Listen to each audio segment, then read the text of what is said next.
of Jesus, how it feels. I heard that. I heard that. When His love are free to Jesus, and His songs are something for what? Precious name, oh how sweet, hope of earth and joy of heaven, precious name, oh how sweet, hope of earth and joy of heaven. Give Alicia prayer and drive.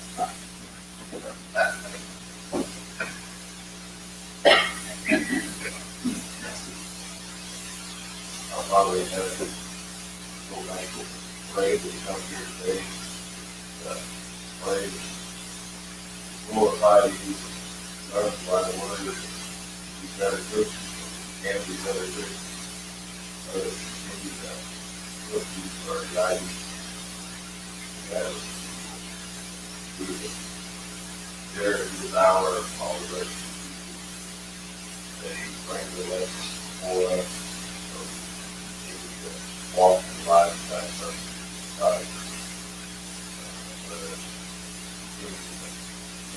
for all of our guidance. Come in the world, pray with people, trying to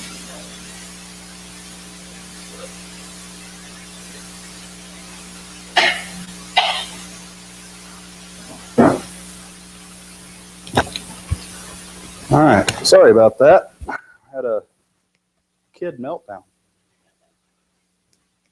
Katie's not having a good time. Hopefully she's not getting sick. Emily is at home sick. I think she has strep throat. So one sick kid is enough. Let's hope it stays that way. We're going to continue in Titus this morning.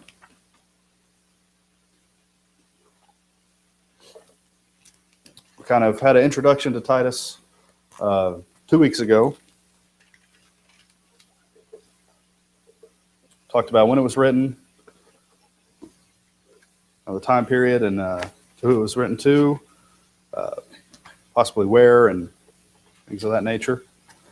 We're going to continue on. Anybody have any thoughts or anything I wanted to say about kind of introduction to Titus before we move on to reading chapter 1? Probably the rest of chapter 1 is what we'll get through today. Maybe a little further, but we will see. So I think we left off right around verse 5. So somebody read, let's read verses 5 through 9.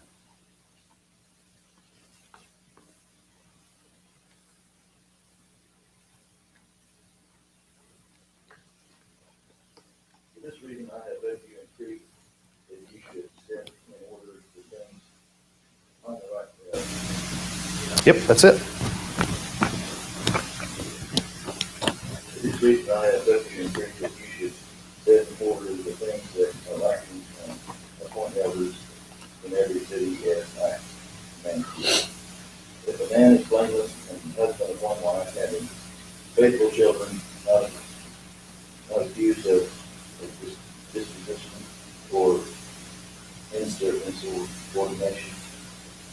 For a bishop must be blameless as a steward of God, not self-willed, not quick-tempered, not given to wine, not violent, not greedy for money, but hospitable, a lover of what is good, sober-minded, holy, self-controlled, holding fast the faithful word as he has been taught, that he may be able by sound doctrine both exhort and convict those who contradict. That's it. Yeah, that's good. All right, so we kind of went over this last week. Why did Paul leave Titus in Crete?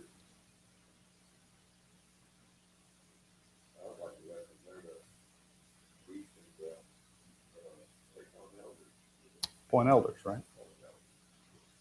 Remained into order. appoint elders in every town.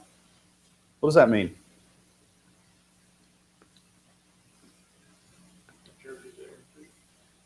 Yeah.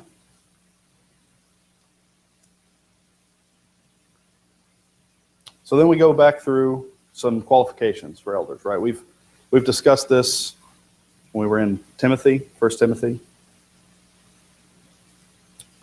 But let's look at these. Let's look what's written here. Of course, we've talked about husband and wife.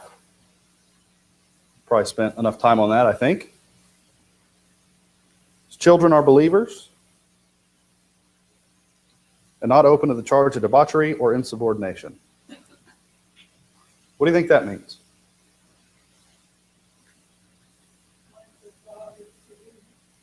Wild and disobedient?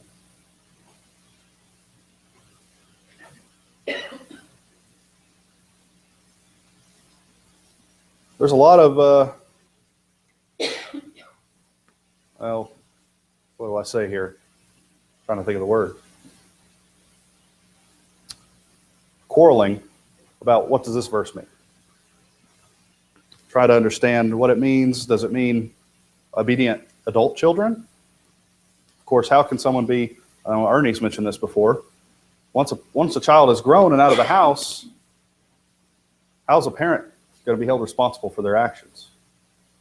I mean, they could have been raised and got to their 18th, 20th birthday just fine, right? Not been disobedient, not had any problems, but then all of a sudden what happens? Maybe they go just start going wild. Does that have to be held against the parent? There are those that would say yes, believe it or not. I mean, but I don't know how that would, I had never thought about that before until Ernie brought that up, but that's a good point. I mean, if they're out of the house and on their own and they start doing crazy things, what authority do you have for them? I mean, what course change can you affect, right? Other than, church discipline, right? You have to look at what God is expecting. That a child will grow up. We want to hang on to our kids, but that's not what God wants us. Right. That's not the purpose of this attitude.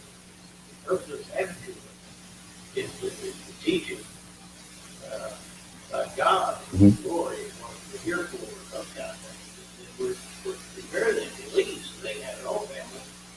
And they can also spread the gospel. But once they're gone, it'd be like, oh, how can you hold me accountable? Oh, teach us here, let's just say 10 years for some reason. He goes nuts. Leaves the church, all kinds of stuff. I can't help be helpful. That's Right. it. Go. Yeah. He knows what's right, so I don't know. Yeah. But you're right, there are some that say Absolutely. faithful no matter. No matter what. But if you live here, somebody lives in China, and they're doing things that are wrong, how in the world is your responsibility? The only way, right, and the only way that I can think, the only way that argument holds water is kind of something that you've said before is if there's anything that can be held against a person, like anything, but I realize that's something that they've done. But for better or worse, for some reason, our children are tied to us, even when they're adults. Well, that's so-and-so. Do you hear what so-and-so's kid's doing? Could that be, right or wrong in our culture, sometimes that reflects poorly on the parents. So, that's something that I encourage you to study on your own and figure out what that means. But I kind of lead toward what Ernie's saying. I don't know how you can hold them responsible, although for some reason in the eyes of culture, that's exactly what we do, typically. Well, that was just bad parenting that led to that, even though it could have not been. Could have absolutely not been at all. A lot of people would say, well, oh yeah, that's Jared's son or daughter, or his son or daughter, and he's doing this here, And they say, well, most people say, well, he wasn't raised that way, or Right. he wasn't raised that way. Right. Yeah, I've heard that.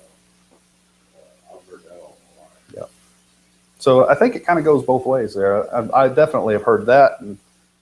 But then, sometimes people will say, well, that kid didn't stand a chance or something like that. So they got to know you, right? But if they don't know you, I mean, anybody could say anything they want about you. So That's a good point, the way you said that, because when your children are grown, they're not your children anymore. They're your sons and daughters, but they're not your. right, they're I've got to think when this was translated into our language, surely that was the intent to be brought out, was mature sons and daughters versus children. well, and some even say that this doesn't even necessarily mean. Some of the commentaries I was reading said this doesn't necessarily mean baptized believers. That maybe it just means children that are obedient to their parents, that believe in their upbringing. So that's something else to think about. Well, I've said this classes and stuff, people try to get three things. Here's the deal, is that God intends you to have physical children, and He provides a spirit for them. And the relationship should change. That they become then the brother and sister of Christ. Right. That doesn't mean as far as physical, that they're changing, but it seems like a lot of times we baptize a child, and then it's like we just, okay, we're done. That's not what it said. No. Okay, because from the time Flo and Angel was baptized, their relationship changed. So like eternity. Right. We need to look at that. That's what this means here today. Is that you bring up your children and nurture them, Right. meaning that you change their relationship. Yep. And they become God's children, not your children as far as eternal life. Yeah. Like you said, brothers and sisters in Christ. Yeah. Yeah. So it used to,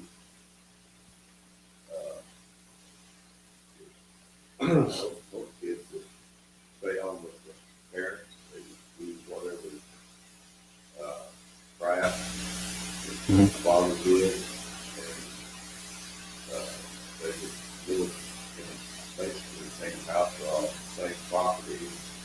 They would always take the counsel of their parents, a lot of times, because they would live to do it. Yeah. I mean, It's all changed now. I'd say that's largely changed. Yeah. There's very few kids that will come and say, "Oh, hey, Dad, I just bought $100,000 house. What do you think of that?" You might say, "Well, I think that's a good deal. Can you afford it?" "Oh, well, I'm not worried about that." You know, but they don't come and say, "I'm going to buy this house," and say, "What do you think about it?" Then go buy it. That's after. Go buy it. Yeah. Because they want to surprise you. "Well, I did this." Look what I did. Yeah. Yeah. You sit there and think, "Oh, kind of foolish, wasn't it?"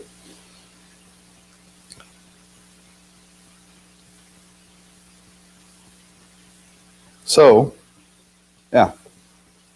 Study up on that. We're obviously here at Doug Stewart, must be above reproach. We talked about that. You must not be arrogant or quick-tempered, or a drunkard, or violent, or greedy for gain. Or hospitable. Okay, so let's go over these bad things first. Arrogant or quick-tempered. Those, I think we can agree, those are two characteristics that get you in trouble. Right? So one of those, or drunkard, or violent, or greedy for gain.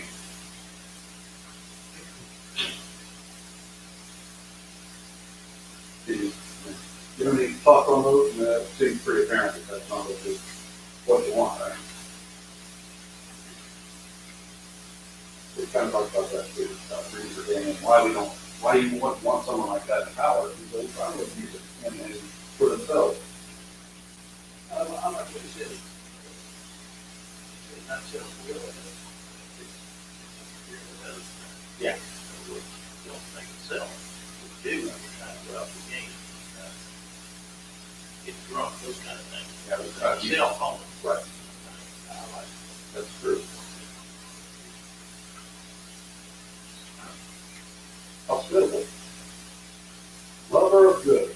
Self-control, upright, holy, and disciplined. Great qualities, right? Must hold firm to the trustworthy word as taught may be able to give instruction in sound doctrine and also to refute those who contradict it. What are those verses tell us?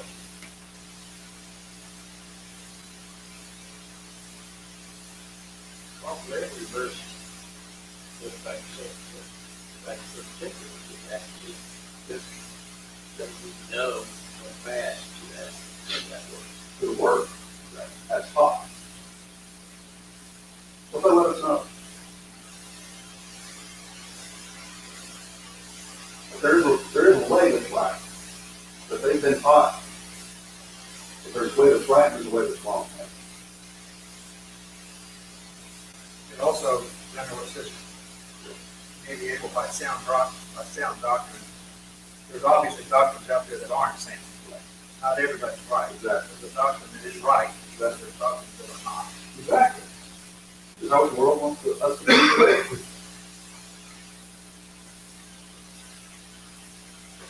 What's the world say today about doctrine?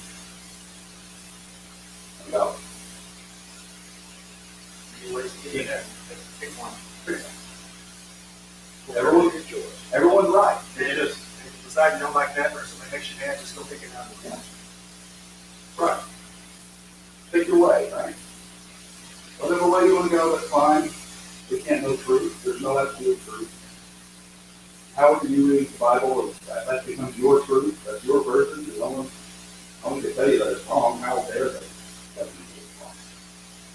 And what you think is wrong, even if the Bible contradicts it, you say, well, that's not the way I read it. That's not how I think it's right.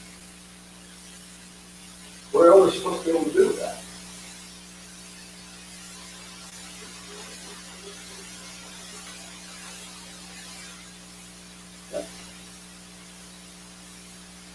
Supposed to teach the sound things. What about those that aren't sound? Rebuke those that contradict the sound teaching, right? That's the tough work of an elder, right? Is it easy to love good? I like to think so. It's easy to love good and to do those things that are good. It's a lot easier to ignore someone who's doing good work, right? Oh man, you're doing such a great job at that. You're doing great. You're out there doing what you're supposed to be, walking the walk. What about when the time comes that you have to rebuke somebody for teaching what's wrong, doing something that's wrong, and they're not repentant? That's going to be a lot harder, right? A lot harder. That's another reason that an elder needs to be blameless too. Yeah. Because if somebody comes to you and says, here's an evidence, well, what are you doing? Absolutely. And there has to be some, that blamelessness should come with that's how you get that form of respect, right? And that is that you know is, that if you know someone is a good Bible student, you know that they're well versed, that they're not out for what the sake. Ernie, you just said not out for King? yeah, for themselves, not self-centered, basically. If you see them out doing things for other people, are you more likely to listen to that person? When they come to you and say, hey, we need to talk. This is about having credibility. Yeah. For teaching what it is, really is all I want. So it does take, you definitely have to have the credibility, or, what effect are you going to have? That's true for elders, but is it not also true for every Christian? I've talked about this a couple months back about what does God want. Are we, if we go out and we invite people to church, we say, come to service with us. And we want you to know God. And they come here and we're not here. Lord's the person that invited, we're not sent to them. And that's something to think about. Well, our children have so much hard time. Tell them to do good, and we don't. Have to tell them to go to church, we don't. Absolutely true. We're always telling them what they're supposed to do, and we don't do it. As everybody in here knows, I don't even do that. Our example. Christ was his example towards God. He got the respect, and they followed him. And, we just seem to think we don't come to church to do anything. And obviously, we don't teach anybody, or if we did teach anybody, they're not good, when they're with you, sick, or what I heard. Run to your car there on Sunday morning, you know, what does church mean to you? Well, it means everything, but it must not mean what I think it means everything. Exactly everything. So, you know, that's what we do that with kids. I'm not saying we don't all do, we have our problems with our kids to go to ourselves. There's also But I'm things just that saying, we teach others first. we, example, Just like Donnie said. That's what that approach is. I think, well, I mean, that definitely falls through that, for sure. Yeah, I mean, an example is, it means everything. I mean, you can say a whole bunch of things, but until you're doing it, walking the walk, is anybody going to pay attention to you? I've heard it sometimes, you can live a much more powerful sermon if you think you can never deliver from the excellence. Good point. Well, then we get into verse 10. These are those that continue on, those that are contradicting, like sound doctrine. I'll just go ahead and read it. Actually, someone else read it. You're probably going to hear me read a lot. Let's just go, let's begin to the chapter. For there are many insubordinate, both idle talkers and deceivers, especially those of the circumcision, whose mouths must be stopped, who subvert whole households, teaching things which they ought not, for the sake of dishonest gain. One of them, a prophet of their own, said, Cretans are always liars, evil beasts, lazy gluttons. This testimony is true, therefore rebuke them sharply, that they may be sound in the faith, not giving heed to Jewish fables and commandments of men to turn from the truth. To the pure all things are pure, but to those who are defiled and unbelieving nothing is pure, but even their mind and conscience are defiled. They profess to know God, but in works they deny Him, being abominable, disobedient, and disqualified for every good work. All right. Well, verse 5. There are many who are insubordinate, empty talkers. What's an empty talker? Have we not been talking about empty talkers? Yeah. Lots of words, no feeling. Lots of words, no action.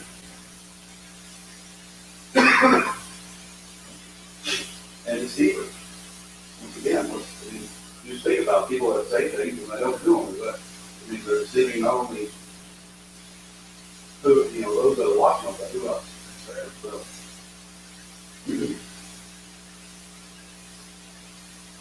we have a group here that's named outright, right?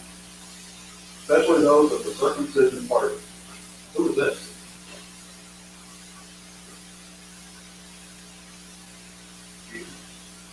Yeah. That sounds like militant cities, right? What were they trying to do? What was so bad? That's people. Circumcision is the law. Yeah. Some of the law. Especially apparently some of the giving. Tithing, giving, society. Instead of they're trying to get gain, right? Shameful gain. What does it say about this? Does it say, well, go ahead and let them have their own little group? It'll be okay. They subvert whole household, deceive them, they got to stop. Silent. And stop. Teaching for shameful gain which they ought not to teach because they're upsetting the whole family. Yeah. So then, they have to be stopped. That was one of the jobs of an elder, like, is to stop this kind of thing. They're coming in to the flock, giving them open ground to teach and to take away and upset the faith. Maybe it's in verse 12. It's kind of an interesting verse. And this kind of shows us the educated nature of Paul. He always was one to go and kind of take their culture, right? Take things from their culture and then apply it to them so that they can see truth a little better. He says one of the creatures, a prophet of their own, said, "Cretans are always liars, evil beasts, lazy gluttons." This testimony is true. So apparently this was a Cretan poet, Epimenides, who lived at approximately 600 BC. Now, he calls him a prophet, but he doesn't say that he's a prophet of God, right? It's one of their prophets. And apparently, well, 600 BC, where he said that, it was still true when he wrote this. So they had quite a history of being liars and thieves and lazy gluttons, right? But he says, therefore, rebuke them sharply, that they may be sound in the faith. Now, that doesn't mean, does it mean that because this Epimenides, does that mean that everyone in Crete was that way? In Crete was that way? Well, no. There's a church there, right? Obviously, there had to be some good people there. But why would you have to know, knowing the kind of people, the culture that has been built up around them, why is it important to be able to review in that kind of environment?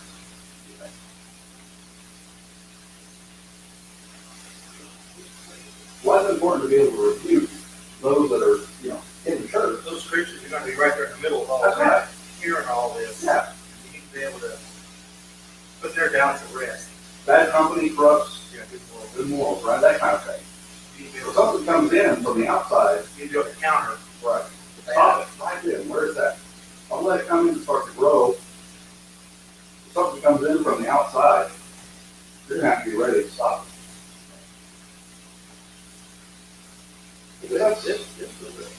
This was like Corey. Yeah. Saying you were Corinthian, Corey was a nasty Right. thing, and so was Crete. And so, well, most of these cities have the same thing for morality and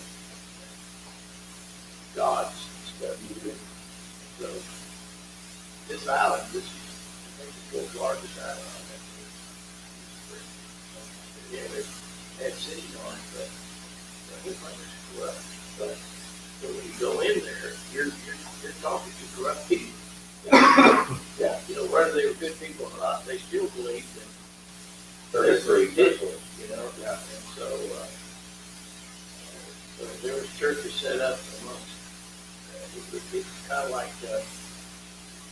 setting up little islands around the alligators. You got a big lake of alligators, you set little ponds up, there's still alligators everywhere. Right. Yeah. That's exactly right. Yeah, that's it. And they're gonna try to come in where you're at. Yeah, then if you got teachers come in, so now they've got the pagan philosophy, which you're talking about, and Yeah, those the Jewish doctrine. And if you think about that, you kind of see one of the Jewish doctrines that were trying to be brought in might have gotten a stronghold, right? Because if you're wanting to chase what's good and what's right, and you have people out there that are liars and cheating and doing all these horrible things, and they've got their own pagan doctrines that are not godly, the Jewish doctrines start to look pretty good. So then they start getting following. Well, hold on, that's not right, is it? Okay.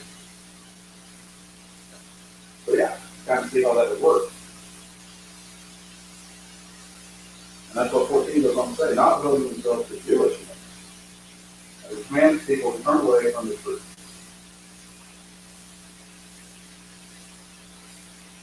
So that's part of being a Christian, part of being, like he's saying, an elder, putting those things in order, is having men that were learn, and taught, and able to teach, and able to rebuke. Keep away the things of the world, the culture, and of the Jewish myths. So you were about to say something? I just read somewhere, go back, well, in Christian, we call it fire. I also read that there was gluttons that are pretty commonplace. Those priests seeking nuts. If they don't. Right. Now, he drinks. Well, you do that. Yeah.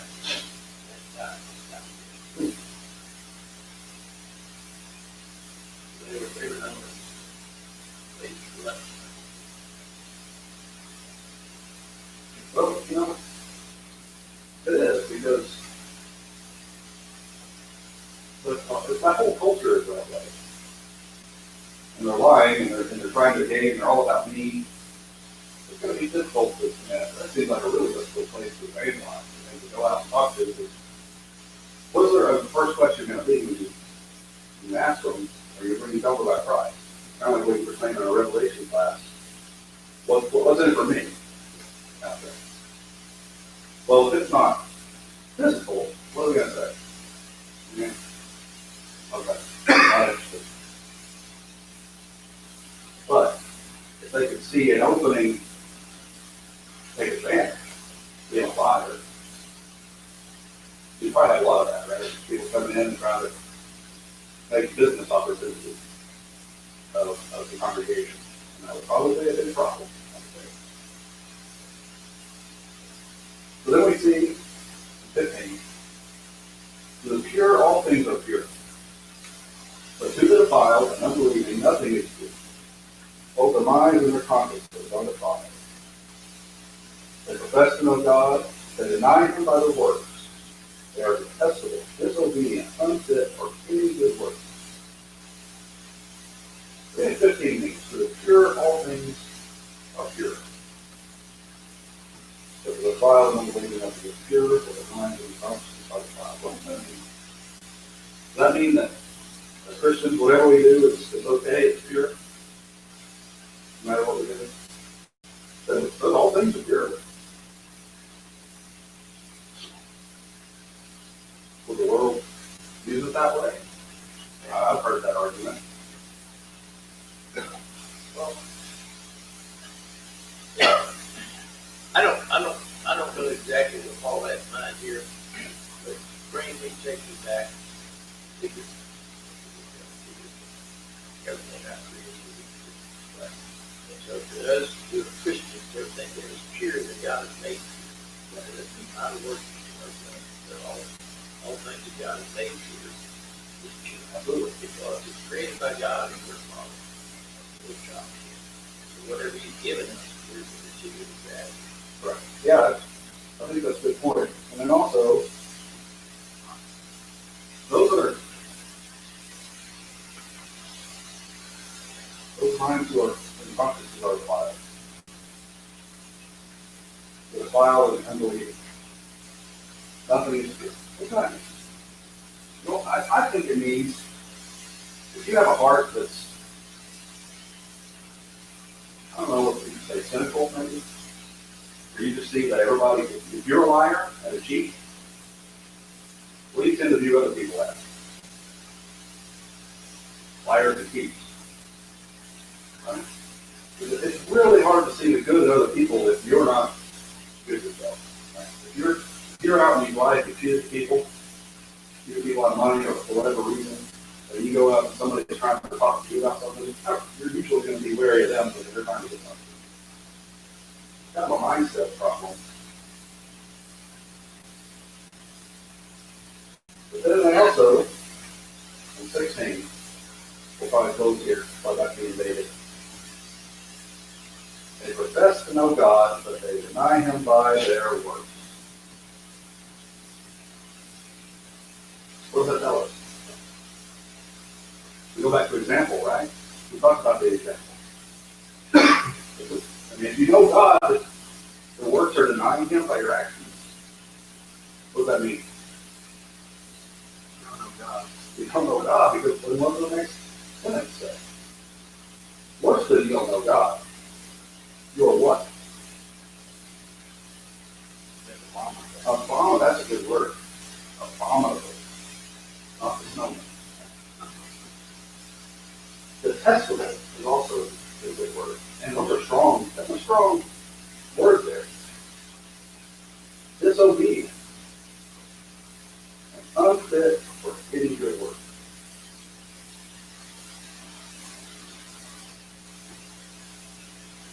It kind of gets, I mean, that just gets back, we'll wrap that up, but that gets back to our example of what we do. Right? If our goal as Christians is to be obedient to Christ and to bring others to Christ, but our example, what we do, our works don't reflect that, are we going to be able to do any of those good works? Because we're unfit to do it, right? Got any thoughts on that before we close? I got a few minutes. I don't think you feel do that in your process. You're a person that doesn't like lies. Other people. I think that, you know, you can be dishonest and do some good things, but when it comes to winning others to Christ, you're basically worthless to me. Because just like we talked about before, you know, you say all the things you want to say, but people know, they see how you do it, and you've got no credibility. You're no good as far as converting somebody. They know how you are, what's that other people.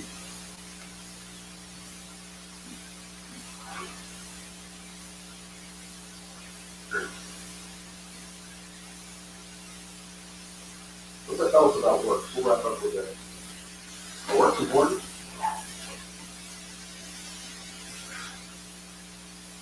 Yeah. Yeah, they're important. Why are they important?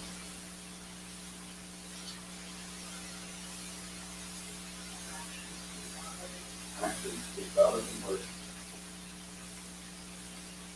Yeah. And if you have actions and words, then you've got quite a combination. And faith with that versus dead, you do what you want to, but you're not doing what you're supposed to be doing. Again, what they are. That's what we do. That's why we're close. Works are important because without them, your faith is proven to be that right. Which one, the Old Testament, New Testament is? The Old Testament is works so that you can live. The New Testament is live and work.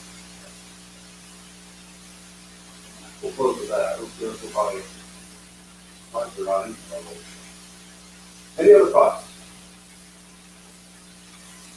Someone? I'm quiet. Thanks for your attention. Appreciate it.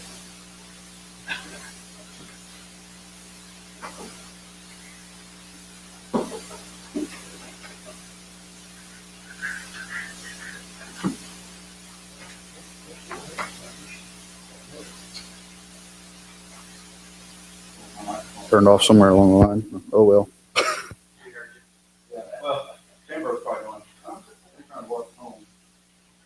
Well, all right, anyway, that's the secret. She watched. You didn't hear anything. Said something, you know, turn your ear up here. Yeah.